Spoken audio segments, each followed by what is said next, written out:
اولئک علی ھدی من ربہم، یہ وہ لوگ ہیں جو اپنے رب کی طرف سے ہدایت پر ہیں۔ وہ ابتدائی ہدایت بھی ان کے پاس تھی اور یہ تکمیلی ہدایت بھی، قرآن پر بھی ان کا یقین پورا ہے اور محمد کا اتباع بھی وہ کر رہے ہیں۔ وَأُولَٰئِكَ هُمُ الْمُفْلِحُونَ، اور یہی وہ لوگ ہیں جو فلاح پانے والے ہیں۔ فلاح کا لفظ بھی قرآن مجید کی بڑی اہم اصطلاح ہے، منزل مراد کو پہنچ جانا، کسی باطنی حقیقت کا عیا ہو جانا۔ اسی لیے اس پر پھر گفتگو انشاءاللہ ہوگی سورہ مومنون کے شروع میں، لیکن یہ کہ فلاح پانے والے، کامیاب ہونے والے اصل میں یہی لوگ ہیں۔ تو گویا کہ تعویل خاص میں صحابہ کرام کی طرف اشارہ ہو گیا، تعویل عام میں ہر شخص کو بتا دیا گیا اگر قرآن کی ہدایت سے مستفید ہونا ہے تو یہ اوصاف اپنے اندر پیدا کرو۔ اب دوسرا گروہ، ان الذین کفروا سواء علیہم انذرتہم ام لم تنذرہم لا یؤمنون، یقیناً جن لوگوں نے کفر کیا، اور یہاں مراد کیا ہے؟ جو کفر پر اڑ گئے ہیں۔ اس کو ہم تعویل عام میں نہیں لے سکتے، اس لیے کہ اگر تو ہم اس کو عام میں لے لیں گے تو اس کے معنی تو یہ ہوں گے جس شخص نے کسی وقت کفر کیا اب وہ ہدایت پر آ ہی نہیں سکتا۔ نہیں، یہ بات نہیں ہے۔ کوئی کفر میں ہے، وہ غالطے کی بنا پر ہے، عدم توجہی کی بنا پر ہے، حق اس پر واضح نہیں ہوا ہے اس لیے ہے، تو آپ اسے سمجھائیں گے، انذار و تبشیر سے اسے فائدہ ہو جائے گا، واعظ و نصیحت سے فائدہ ہو جائے گا۔ ایک وہ ہے کہ جو حق کو سمجھ کر، پہچان کر اور پھر اڑ گئے، ضد کی وجہ سے، ہٹ دھرمی کی وجہ سے، تعصب کی وجہ سے، تکبر کی وجہ سے، حسد کی وجہ سے۔ ان الذین کفروا، ایسے لوگوں کا معاملہ کیا ہے؟ سواء علیہم انذرتہم ام لم تنذرہم لا یؤمنون، برابر ہے ان کے لیے خواہ آپ انہیں سمجھائیں خواہ نہ سمجھائیں، ڈرائیں نہ ڈرائیں، انذار فرمائیں نہ کریں، لا یؤمنون، وہ ایمان لانے والے نہیں۔ وہی بات جو میں نے کہی تھی کہ سوتے کو جگایا جا سکتا ہے، جاگتے کو کیسے جگائیں؟ ختم اللہ علی قلوبہم وعلی سمعہم وعلی ابصارہم غشاوہ، ان کے دلوں پر اللہ نے مہر کر دی ہے۔ کیوں کر دی ہے؟ یہ ابتداءً مہر نہیں ہوئی، جب حق کو پہچان کر انہوں نے رد کر دیا، اس کی پاداش میں، اس کی سزا کے طور پر۔ ختم اللہ علی قلوبہم، اللہ نے ان کے دلوں پر مہر کر دی ہے، وعلی سمعہم، اور ان کی سماعت پر بھی، وعلی ابصارہم غشاوہ، اور ان کی آنکھوں کے سامنے پردہ پڑ چکا ہے۔ یہ مضمون سورہ یاسین کے شروع میں پھر آئے گا بہت شر و بست کے ساتھ۔ وَلَهُمْ عَذَابٌ عَظِيمٌ، اور ان کے لیے تو اب بہت بڑا عذاب ہے۔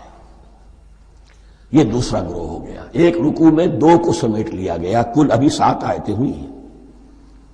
ایک وہ گروہ جس نے قرآن مجید کی دعوت سے صحیح صحیح استفادہ کیا، ان میں طلب ہدایت کا مادہ موجود تھا، ان کی فطرتیں سلیم تھیں، ان کے سامنے دعوت آئی، قبول کی، اور قرآن کے بتائے ہوئے راستے پر چلے۔ وہ گلے سرسبد ہیں، وہ شجرہ قرآنی کے نہایت مبارک اور مقدس وہ اس کے پھل ہیں۔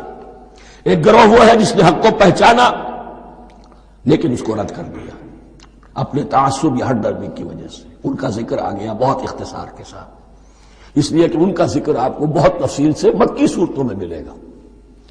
اب آیا تیسرا گروہ، وَمِنَ النَّاسِ، اور لوگوں میں کچھ ایسے بھی ہیں، مَن يَقُولُ آمَنَّا بِاللَّهِ وَبِالْيَوْمِ الْآخِرِ وَمَا هُم بِمُؤْمِنِينَ، جو کہتے تو یہ ہے کہ ہم ایمان رکھتے ہیں اللہ پر بھی اور یوم آخر پر بھی، مگر وہ حقیقت میں مومن نہیں ہے۔ یہاں ایک بات سمجھ لیجئے، اکثر اور بیشتر مفسرین نے اس تیسری کیٹیگری کے بارے میں یہی رائے قائم کی ہے کہ یہ منافقین مذکور ہے یہاں، اگرچہ لفظ منافق یا لفظ نفاق نہیں آیا یہاں، لیکن مولانا امیر احسن اصلاحی صاحب نے ایک رائے ظاہر کی ہے جو بڑی قیمتی ہے، وہ یہ کہ یہاں ایک کردار کا نقشہ کھینچ دیا گیا ہے۔ غور کرنے والے غور کر لیں، دیکھ لیں، جس پر بھی وہ چسپاں ہو جائے۔ اور بالفعل جب یہ آیات نازل ہو رہی تھیں تو دو طبقات پر یہ کردار نگاری جو ہے، یہ جو شخصیت کا ہیولہ کھینچا جا رہا ہے، وہ دو کے اوپر راست آ رہا تھا۔ ایک علماء یہود، وہ بھی کہتے تھے کہ ٹھیک ہے محمد جو کہہ رہے ہیں، ہم بھی اللہ کو مانتے ہیں، آخرت کو بھی مانتے ہیں، اسی لیے یہاں رسالت کا ذکر نہیں ہے۔ بھئی ہم محمد ہی کو نہیں مانتے نا صلی اللہ علیہ وسلم، باقی اگر 1.25 لاکھ نبی آئے ہیں تو باقی 1.25 لاکھ کو تو ہم مانتے ہیں، ایک محمد کو نہیں مانا، ایک عیسیٰ کو نہیں مانا، بس۔ تو ہمیں بھی مانا جانا چاہیے کہ ہم بھی مسلمان ہیں۔ ایک یہ ان کی رائے ہے، اور واقعہ یہ ہے کہ یہاں اس طریقے کا تذکرہ ہو رہا ہے کہ جس سے ان کا کردار بھی جھلک رہا ہے، روح سخن ان کی طرف جا رہا ہے۔ مجھے یاد ہے اپنی 10ویں جماعت کے زمانے میں دہلی میں نے دیکھا تھا کہ ناٹ سرکس، وہاں کا ایک بڑی مارکیٹ ہوتی تھی، تو جوتے کی دکان پہ بہت بڑا جوتا لٹکایا ہوا تھا، بہت بڑا، اور لکھا تھا free to whom it fits, جس کے پاؤں میں یہ ٹھیک ٹھیک آ جائے وہ لے جائے اس کو۔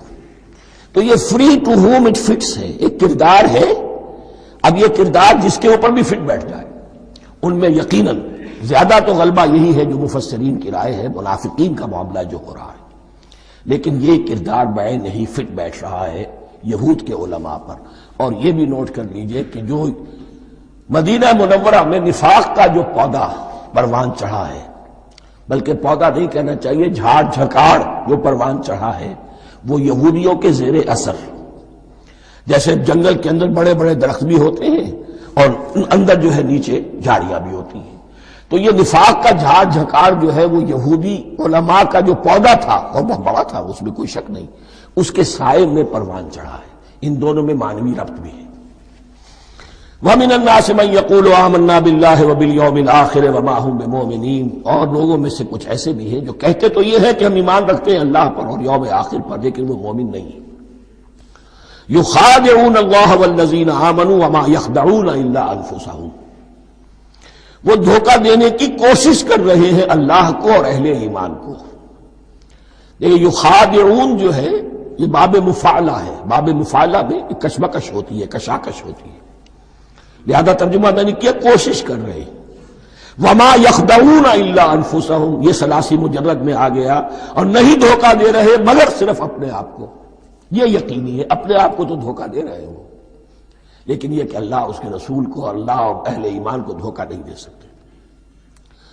سورہ نساء کی آیت نمبر 142 میں یہ کھل کر منافقین کے بارے میں یہی الفاظ آئے ہیں، ان المنافقین یخادعون اللہ وہو خادعہم، یقیناً منافقین جو ہے وہ اللہ کو دھوکہ دینے کی کوشش کر رہے ہیں اور اللہ انہیں دھوکہ دے رہا ہے۔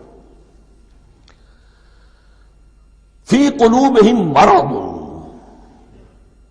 ایک لفظ اور رہ گیا، وما یشعرون، انہیں اس کا شعور نہیں ہے۔